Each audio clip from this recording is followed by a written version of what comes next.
I sing in a chamber choir in Jerusalem, and this year we worked on a folk song arranged by Gustav Holst, the blacksmith, or in Hebrew, Hanapach. It's part of a set of 6 English folk songs that he arranged. While the melody is sung, the other voice parts do a rhythmic come, come, meant to mimic the sound of the blacksmith's hammer on the anvil. It's a funny song, and when it's done really well, you can imagine the blacksmith at the forge, the heat and the hammer, and whatever object he or she is working on being formed.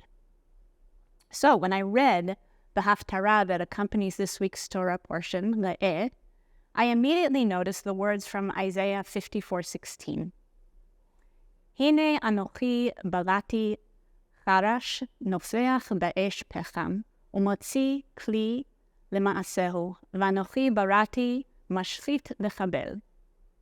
It is I who created the smith to fan the charcoal fire and produce the tools for his work.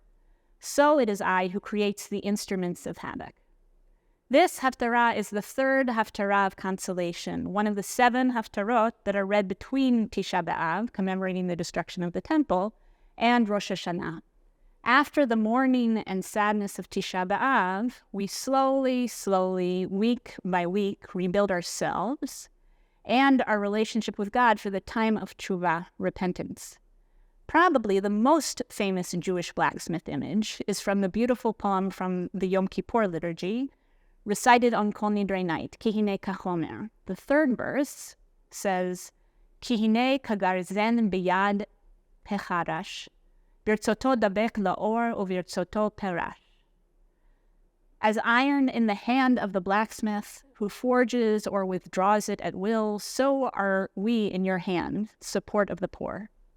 This is followed by the refrain, La Brit Habet, recall your covenant, do not heed the accuser. The images from this piyut suggest that humans are malleable, subject to the will of God, and powerless before God. In the Isaiah image, it's the actual blacksmith that God created. God also creates the tools that the blacksmith uses. In Midrash Shmot Rabbah, the text suggests that the blacksmith refers to Betzalel, architect of the tabernacle.